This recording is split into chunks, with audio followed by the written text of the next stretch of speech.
Assalamualaikum warahmatullahi wabarakatuh.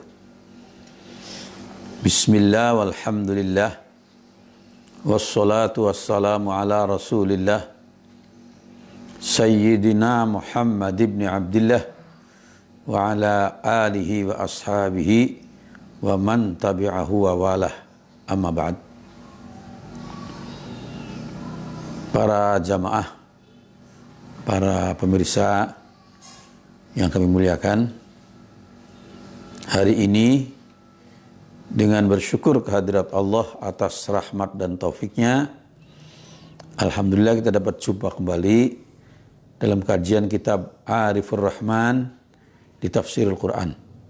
Semoga kajian ini dapat mengantarkan kita sehingga bisa memahami ajaran agama dengan baik dan dapat kita praktekkan dalam kehidupan sehari-hari. Amin ya rabbal alamin.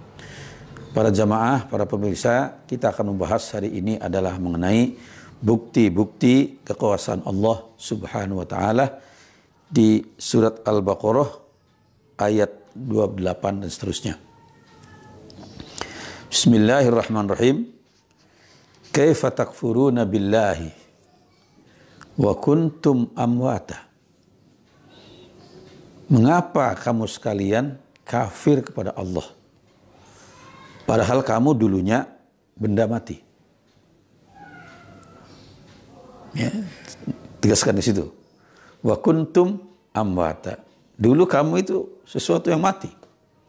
Tadi disebut benda mati bisa. Atau mati saja. Kemudian apa? Fa ahyakum. Lalu Allah menghidupkan kamu. Setelah dihidupkan apa?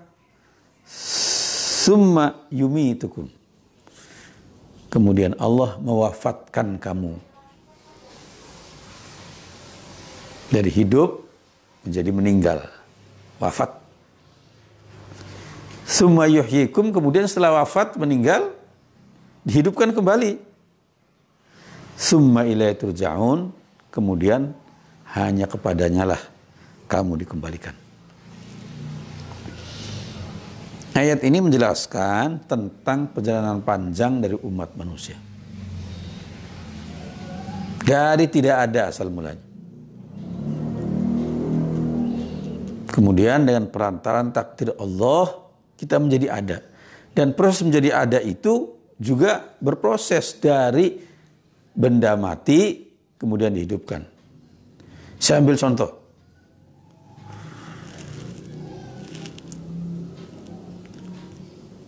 Sebelum saya lahir, saya nggak tahu di mana itu. Semua kita juga begitu, nggak tahu di mana itu. Nah, dengan perantaran ayah dan ibu kita, ayah kita mengonsumsi makanan-makanan. Ada protein hewani, ada protein nabati, ada karbohidrat, ada vitamin. Lalu dari makanan-makanan itu kemudian dihaluskan dalam usus besar, kemudian masuk ke usus halus, kemudian diserap menjadi darah merah dan darah putih. Nah, dari darah putih itulah kemudian akan berproses demikian rupa menjadi sperma atau mani, air mani bagi laki-laki. Nah, air mani itu hidup itu mulai waktu wujud makanan belum, ya protein hewani, nabati, karbohidrat semua belum hidup. Ya kita makan sayuran, ya makan nasi, makan daging belum hidup. Nah, begitu berproses menjadi sperma, itulah hidup mulai. Sperma itu hidup. Demikian juga yang dimakan oleh ibu kita. Dari protein nabati, protein hewani, kemudian air, kemudian karbohidrat, ya. Lalu dari ibu kita dengan takdir Allah Subhanahu wa taala, ya, terciptalah sel telur. Nah, dari mani dan sel telur itulah ayah dan ibu kita kemudian menyatu dalam rahim. Dari 2 sel menjadi 1 sel itu menyatu itu. Kemudian dari 1 sel ini berkembang jadi 2 sel. Dari 2 sel menjadi 4 sel. Dari 4 menjadi 8 sel. 8 jadi 16 sel. 16 menjadi 32 sel dan seterusnya berkembang menjadi embrio. Hari demi hari, minggu demi minggu jadi embrio. Pada saat embrio kita berumur 120 hari dalam rahim ibu, itulah fisik itu sudah sempurna. Masih kecil tentunya, tapi sudah sempurna. Tangan, jari-jari sudah misah, sudah sempurna lah. Pada saat itulah masuk roh kita. Roh ini diciptakan oleh Allah sebelum terjadinya alam semesta. Allah menciptakan alam arwah seluruhnya. Dari roh manusia pertama, saya manusia terakhir. Sekaligus Allah ciptakan. Nah, nanti masuk ke dalam rahim, ke dalam embrio di rahim ibu kita, itu pada usia 120 hari. Lalu berkembang. Nah, dalam roh itulah yang membedakan antara makhluk manusia dengan makhluk lain. Dalam roh itu ada 3 potensi. Akal, pikiran, dan kalbu. Ini yang nggak dimiliki oleh makhluk lain. Makhluk nyata yang lain. Saya ulangi, ada potensi akal, pikiran, dan kalbu. Ini yang membuat manusia berbeda dengan makhluk lain. Oh, apakah itu embrio belum hidup? Hidup, apalagi embrio. Sperma aja hidup kok. Ya, kalau Anda lihat sperma melalui mikroskop, oh tuh. Hidup seperti kecebong. Ya, cepat. Dan itulah yang membuahi sel telur dari ibu kita. Ya. Nah, bagaimana roh ini? Roh ini yang punya 3 potensi tadi. Itu dibedakan dengan makhluk lain. Hewan itu hidup dengan nyawa. Manusia juga embrionya itu hidupnya dengan nyawa. Nah, setelah itu masuk roh dengan 3 potensi tadi. Nah, hewan nggak ada roh, nggak ada 3 potensi tadi. Nah, roh ini, para pemirsa dan pendengar sekalian, ada dalam bersama dengan tubuh kita. Ma'al jasad disebutnya, ya. Tidak disebutkan fil jasad, tidak. Kalau fil jasad di mana dia? Di kepala, di perut kita, di tangan. Ya. Oh, kalau di kepala berarti di kaki nggak ada roh. Nggak. Maka dikatakan ma'al jasad. Ada ma'al jasad. Nah, dalam roh kita inilah ada 3 potensi tadi. Nah, ruh ini pada saat manusia tidur keluar dari jasadnya. Nggak ma'al jasad lagi, enggak. Keluar. Nanti waktu kita bangun kembali lagi. Itu disebutkan Al-Quran. Jadi pada saat orang itu tidur, ruhnya keluar. Kalau nyawa tetap di situ. Maka kita tetap hidup. Meskipun kita tidur tetap hidup. Tapi nggak sadar kan orang tidur. Nah, itu ruhnya nggak ada ya. Nanti kembali lagi. Ya, seterusnya ini yang kita harus pahami betul-betul tentang diri manusia. Itu penting supaya kita bisa paham. Ya, so, sering orang menganggap antara nyawa dengan ruh sama. Hewan punya ruh, manusia enggak, berbeda itu. Ya, kalau nyawa itu terus-menerus di situ dalam jasad kita. Ya, tapi kalau ruh, begitu kita tidur, dia keluar dari jasad. Enggak ma'al jasad lagi. Ya, nanti kembali lagi. Nah, karena itu orang tidur itu hampir sama dengan orang meninggal. Ya, maka di Quran sering disebutkan itu. Tsumma ba'atsnakum, ya, kamu aku bangkitkan kamu setelah kamu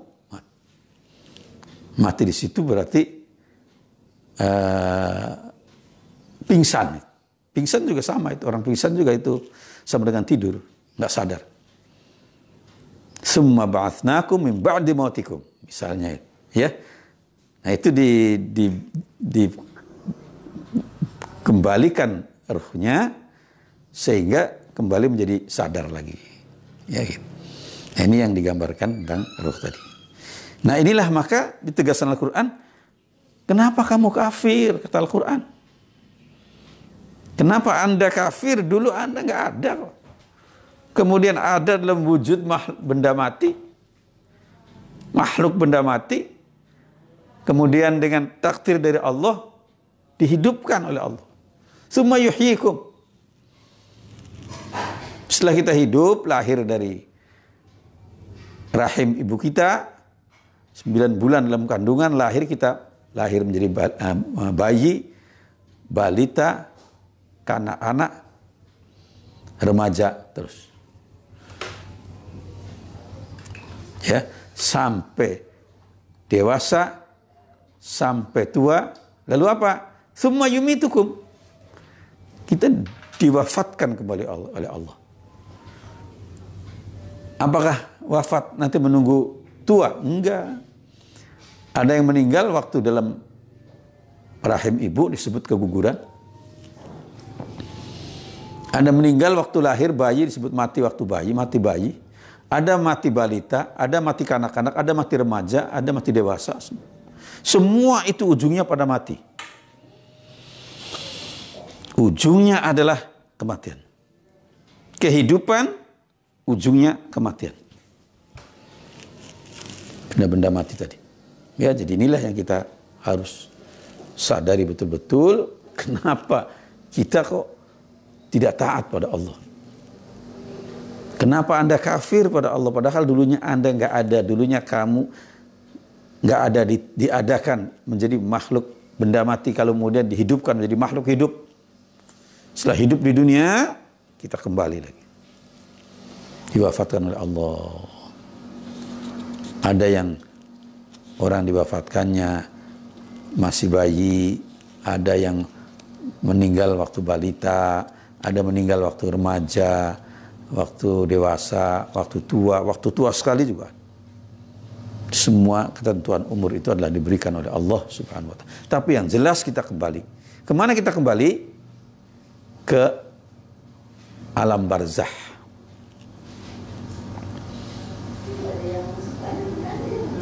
Alam barzakh itu apa?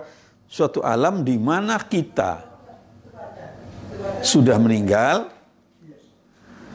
tapi belum hari kiamat. Itu masa barzakh. Ya, alam barzakh. Jadi kita meninggal, kemudian sebelum kiamat. Nah, nanti begitu kiamat disebut hari kiamat. Hari kebangkitan. Kebangkitan dari kubur masing-masing. Masuk hari kebangkitan, kita dihidupkan kembali. Summa yuhyikum. Kemudian Allah menghidupkan kamu sekalian. Lalu apa? Summa ilaihi turja'un. Kemudian kepadanya lah kamu sekalian dikembalikan. Kemana dikembalikan? Menghadap Allah. Dimasukkan dalam alam mahsyar dulu. Ya, alam mahsyar. Semua manusia, dari manusia pertama sampai manusia terakhir, dikumpulkan di alam mahsyar. Padang mahsyar disebut. Nah, disinilah nanti di alam mahsyar inilah, ya, Nabi memberikan syafaat.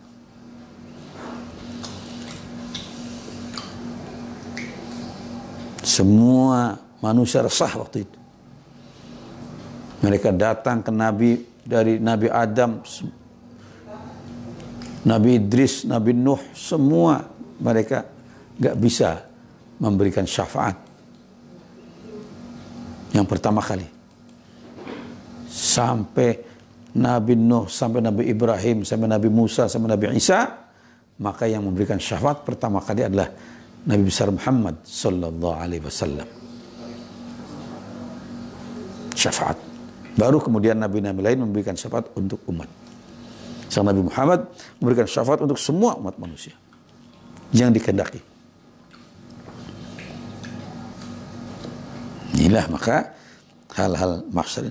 Setelah itu kita diproses dalam peradilan. Disebut yaumul hisab. Hari perhitungan semua umat manusia. Amal baik dan amal buruknya. Kalau kita sekarang itu digambarkan rekaman kita lah. Rekaman dari perilaku kita dari sejak usia 15 balik sampai akhir hayat. Diungkap semua itu. Wa wajadu ma amilu hadiru. Dan semua orang akan melihat, menyaksikan dengan mata kepalanya sendiri apa yang dilakukannya. Hadiron, nampak jelas secara fisik. Tidak ada yang terlewat sekecil apapun. Semuanya ditampakkan di yaumil hisab. Ya, apa nanti ketentuannya? In ahsantum, ahsantum li anfusikum. Kalau perilaku kamu itu baik, terpuji, maka kamu mendapatkan balasan yang baik dan terpuji juga. Ahsantum li anfusikum. Wa in asatum falaha. Dan jika kalian perbuatannya enggak baik, perilaku kalian enggak baik, keburukan, kejahatan, maka akibatnya dibalas dengan hal-hal yang tidak baik juga. Akibatnya kemerusakan juga. Ya, jadi ini yang kita lihat dari. Maka Nabi katakan, kata Nabi, in khairun fa khairun, wa in syarrun fa syarrun. Kalau perilakumu baik, dibalas dengan kebaikan oleh Allah. Kalau perilakumu buruk, dibalas dengan keburukan juga. Ya terserah kita. Inilah disebut yaumil hisab. Kemudian apa?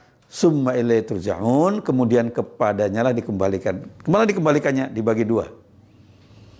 Fariqun fil jannah wa fariqun fis sa'ir. Sekelompok orang masuk surga dan mendapatkan balasan kenikmatan yang luar biasa. Kenikmatan lahir dan batin di surga. Wa fariqun, sekelompok lagi masuk neraka. Mengapa? Karena perbuatannya nggak baik tadi.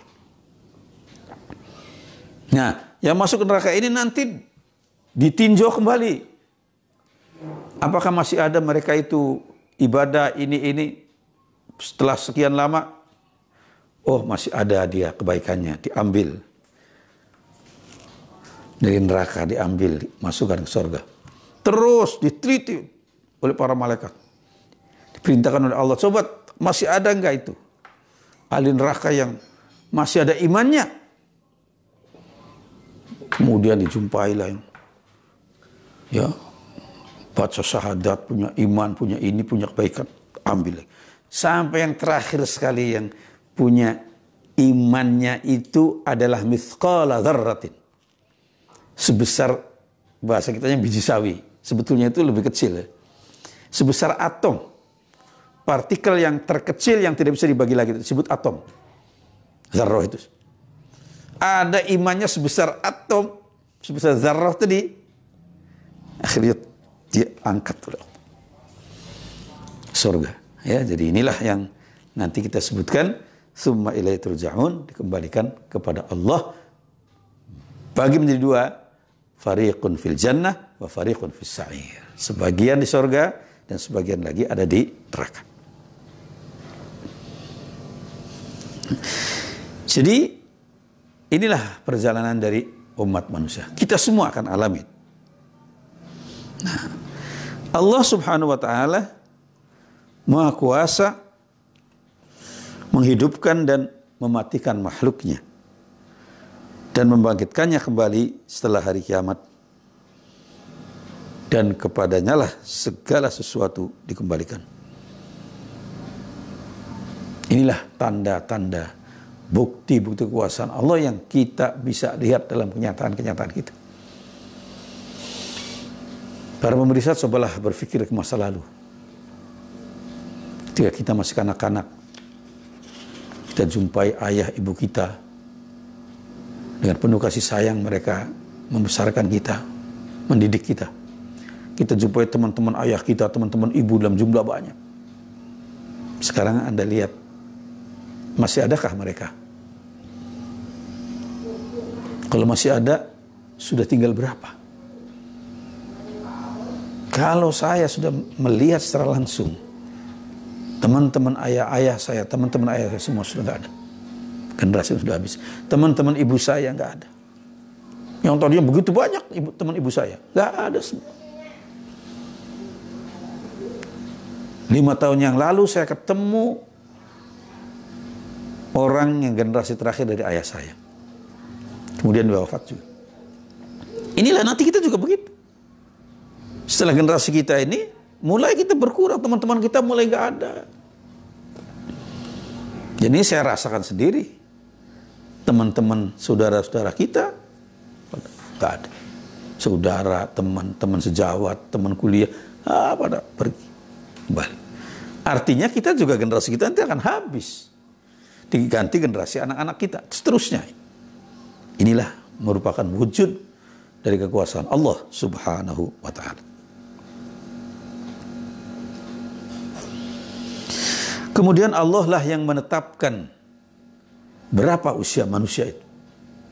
Usia si A, si B, si C, Allah yang menetapkan. Usia manusia dengan makhluk lain, Allah yang menetapkan. Nyamuk usianya paling lama 40 hari misalnya. Hewan ini usianya setahun. Ada hewan ini usianya bisa puluhan tahun. Ada yang hewan usianya ratusan tahun. Misalnya kura-kura itu ada yang 400 tahun. Kura-kura itu usianya panjang itu. Ada yang sampai 450 tahun, ada sampai 500 tahun itu kura-kura. Kalau manusia ya sekitar 60-70 lah. Ya, itu ketetapan dari Allah. Ada yang lebih tapi sedikit.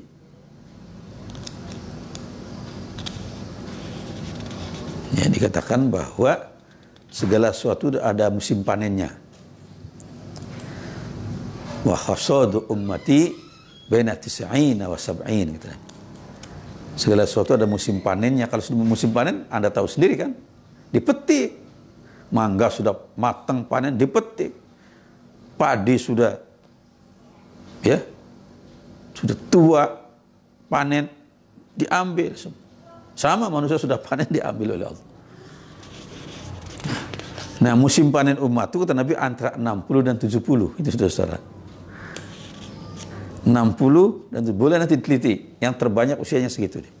Ada yang 80, ada 86, ada 85, ada 90. Tapi sangat sedikit. Yang terbanyak antara usia-usia itu. Jadi ini ketentuan semua dari Allah. Termasuk ukuran kekuatannya. Ukuran hewan itu kalau yang namanya kutu ya sebesar itu. Namanya burung ya, kalau burung prit ya seperti itu. Burung elang seukuran ini semua. Gajah lebih besar. Kuda Nil besar lagi. Ikan di lautan. Ya. Ikan hiu lebih besar lagi. Itu semua ketentuan dari Allah SWT. Sepanjang apapun usia makhluk, sependek apapun usianya, ketentuan dari Allah. Termasuk ukuran besar kecilnya, ukuran umurnya, semua ditetapkan oleh Allah SWT.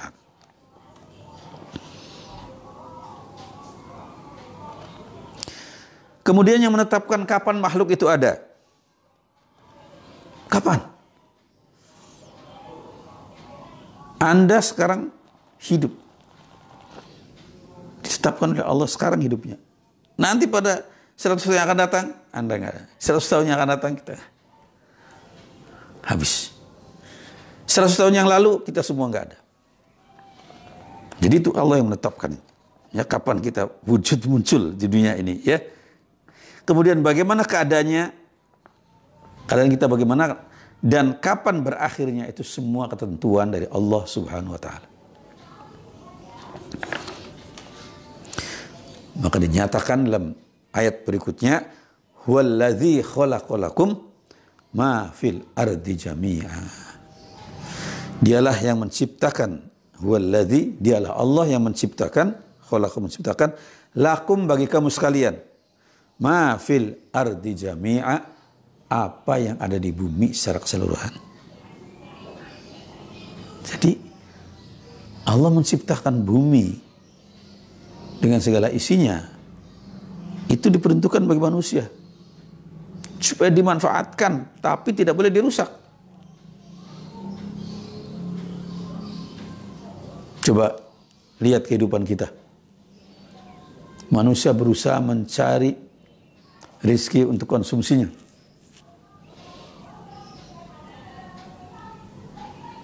Dulu sebelum ada pertanian, mereka mencari di hutan-hutan makanan. Lalu ada mulai orang bertani, orang berternak. Dulu ternak liar diambil dari hutan. Sekarang ternak nggak liar lagi, dipelihara. Nah itu semua diperuntukkan bagi manusia. Hewan, ikan di laut, ikan di danau, ikan di sungai, untuk manusia. Tetapi harus dimanfaatkan dan tidak boleh dirusak atau dilakukan eksploitasi yang berlebihan sehingga merusak keseimbangan lingkungan. Nggak boleh, harus dijaga. Al-mizan disebutkan Quran itu. Mizan itu keseimbangan alam ini selalu dijaga. Allah tatghaw fil mizan, jangan melampaui batas tentang timbangan. Maksudnya jangan lakukan kegiatan melampaui batas yang merusak timbangan alam ini. Keseimbangan alamnya.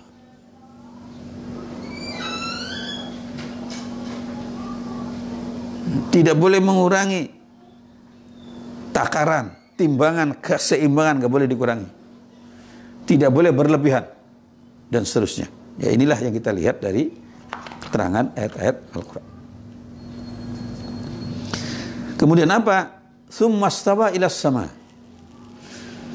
Kemudian Allah berkehendak untuk menciptakan langit dengan segala isinya. Fasawwahunna sab'a samawat. Maka Allah menciptakan langit itu dengan sab'a samawat, 7 langit. Wa huwa bikulli syai'in alim, dan dia Allah itu bikulli syai'in pada segala sesuatu, alimun maha mengetahui. Ya, jadi ayat ini menegaskan bahwa Allah menciptakan alam diperuntukkan bagi manusia supaya dimanfaatkan sebaik-baiknya. Bahkan bagi semua makhluk lain. Bukan cuma manusia, makhluk hidup yang lain harus dapat bagian. Makhluk yang lain harus dijaga kelestariannya, nggak boleh dirusak.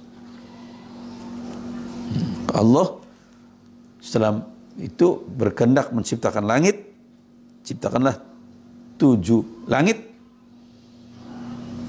dan Allah maha mengetahui atas segala sesuatu. Sebagian dari karunia Allah yang agung yang diberikan pada manusia adalah diciptakannya alam semesta. Bumi, langit dengan segala isinya diperuntukkan bagi kesejahteraan umat manusia dan makhluk lain. Ini tegas itu. Garis bawahi. Kesejahteraan umat manusia dan makhluk lain.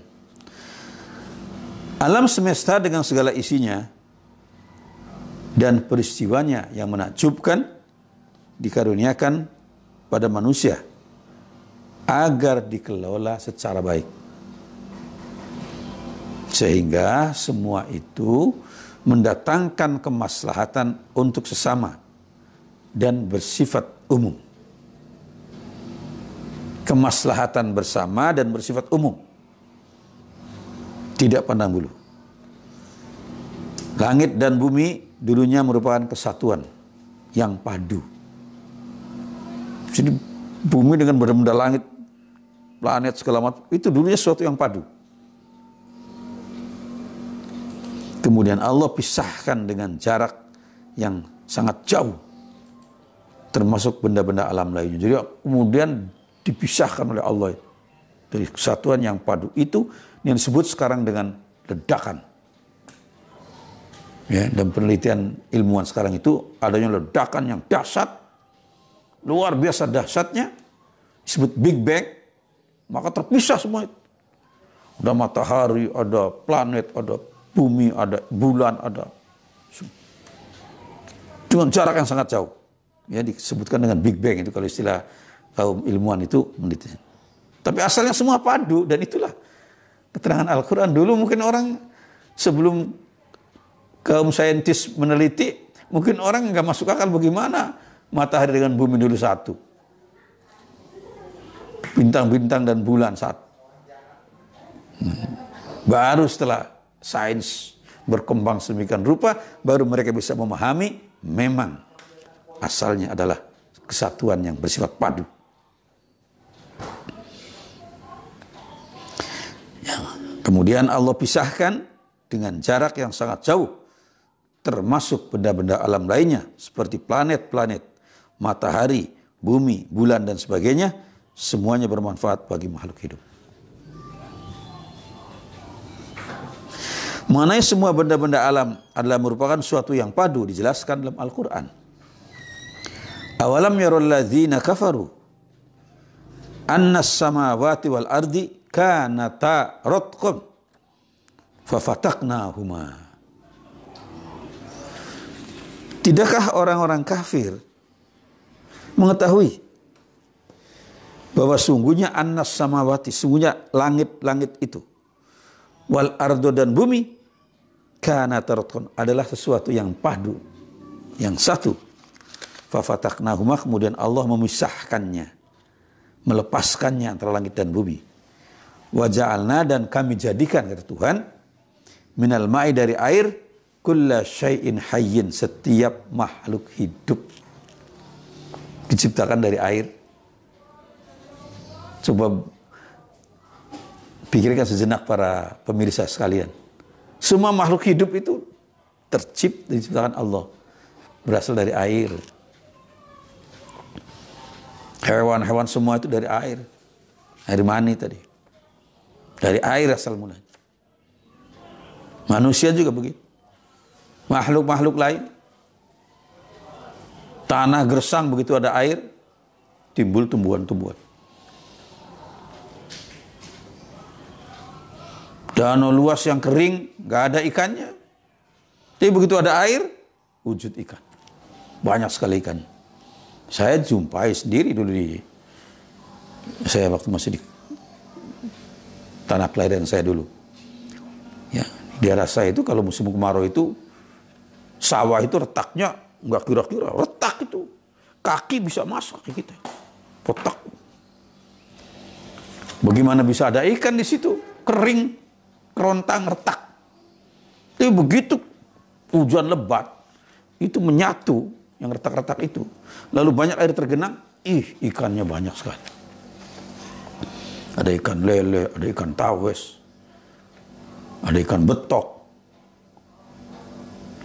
ada ikan macam-macam.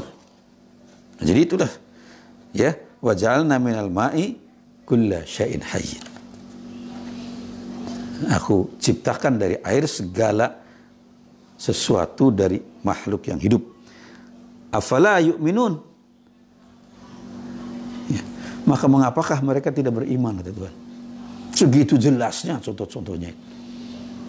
Segitu gamblannya contoh-contoh yang kita lihat sehari-hari.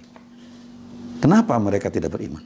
Ini di Al-Anbiya surat 21 ayat 30. Proses penciptaan benda-benda alam yang awal mulanya berupa asap atau kabut. Awal mulanya itu kabut. Alam ini. Disebutkan Al-Quran. Tsummastawa ilas samai. Kemudian Allah berkehendak untuk menciptakan langit.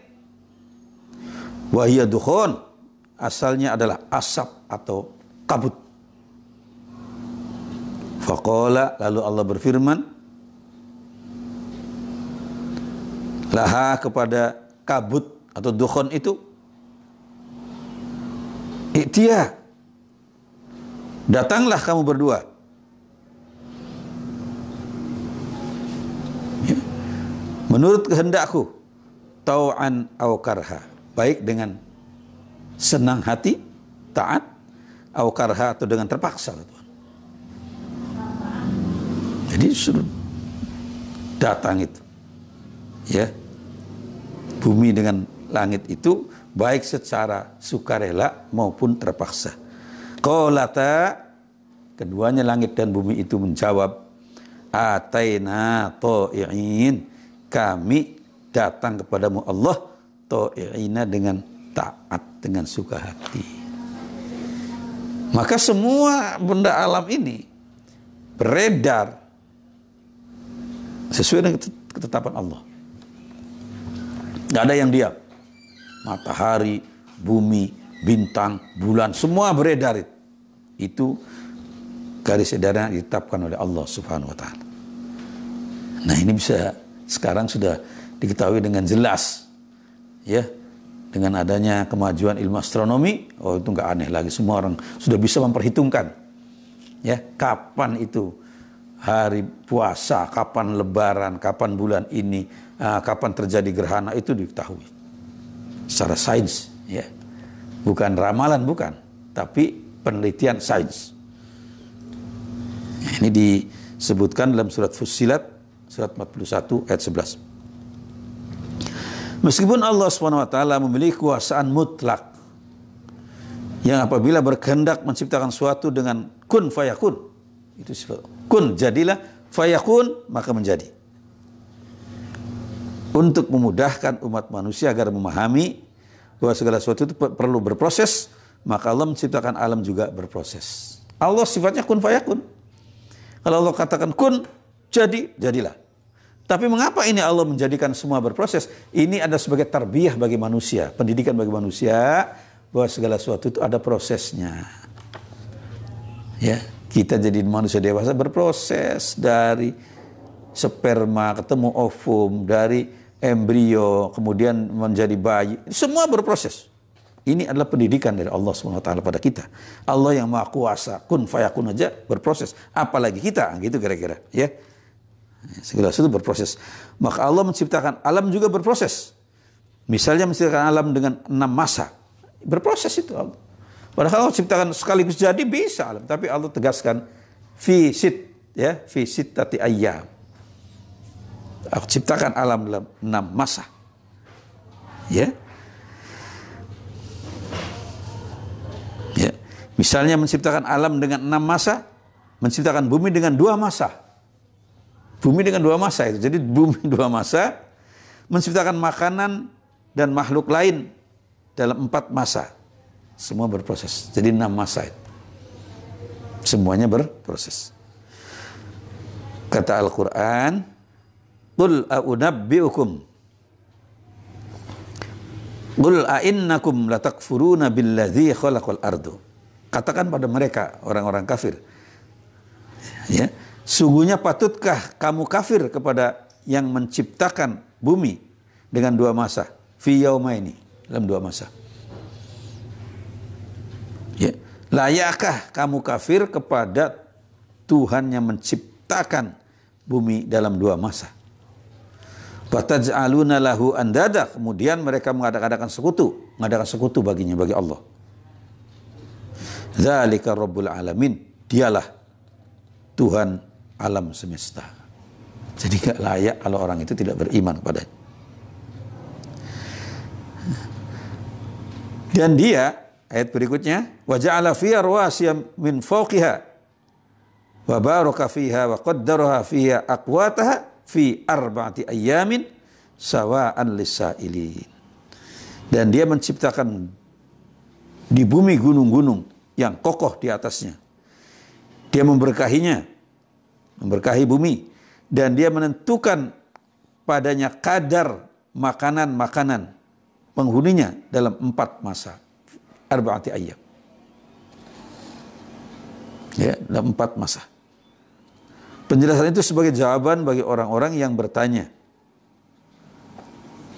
Kemudian dia menuju kepada penciptaannya. Summastawa ilas sama wa hiya dukhan. Faqala laha walil ardi atiya tau'an aw karha qalata ataina ta'i'in. Kemudian dia menuju kepada penciptaan langit dan bumi. yang waktu itu langit masih merupakan asap atau kabut. Lalu dia berkata kepada bumi, ya, datanglah kamu keduanya, dan langit menurut perintahku dengan suka hati atau terpaksa. Keduanya menjawab, ataina ta'in, kami datang menghadap engkau wahai Allah, ta'ina, ya, dengan taat, dengan sukarela. Ini pernyataan-pernyataan dari bumi dan langit yang diterangkan oleh Allah Subhanahu wa taala. Karena itu semua benda-benda alam ini beredar menurut ketentuan dari sunnatullah, takdir dari Allah Subhanahu wa taala. Lafaz ta'an au karha dalam ayat 11 surat Fussilat menegaskan bahwa semua benda-benda alam seperti matahari, planet-planet, bulan, ya, bumi, dan benda alam lainnya adalah mentaati hukum Allah. Hukum alam yang ditetapkan oleh Allah SWT yang disebut sunnatullah. Jadi hukum alam itu adalah sunnatullah, ketetapan dari Allah. Dengan tunduk dan patuh mereka semua itu. Semua peredaran benda-benda alam semesta mengikuti ketetapan sunnatullah yang telah ditakdirkan sebelum alam itu sendiri ada, ditetapkan Allah. Sebelum alam ini ada, hukumnya udah ditetapkan oleh Allah. Ya. Allah maha mengetahui dan maha kuasa atas segala sesuatu. Para pemirsa, para jamaah, inilah dua ayat yang menegaskan pada kita tentang bukti-bukti kekuasaan dan keagungan Allah SWT. Maka kita masuki, ikhtisarnya adalah bahwa Allah SWT menciptakan alam semesta dengan segala isinya, diperuntukkan bagi umat manusia dan makhluk lain. Karena itu hendaklah manusia menggunakan segenap akal fikiran dan kalbunya untuk berusaha memahami peristiwa-peristiwa yang ada dalam alam. Harus melakukan riset dan penelitian yang sangat menghasilkan, ya, yang akan menghasilkan sains teknologi yang bermanfaat bagi makhluk dan bagi umat manusia. Perjalanan panjang manusia dari awal sampai akhir ditetapkan takdir Allah SWT. Semua perjalanan kita ditetapkan Allah yang bersifat pasti. Bagi manusia yang beriman dan berbuat kebajikan akan memperoleh kebahagiaan di dunia dan di akhirat. Sebaliknya mereka yang tidak beriman dan berbuat kerusakan akan tersampahkan dalam kesengsaraan duniawi dan ukhrawi. Wallahu alam. Mohon maaf apabila ada kekhilafan. Wassalamualaikum warahmatullahi wabarakatuh.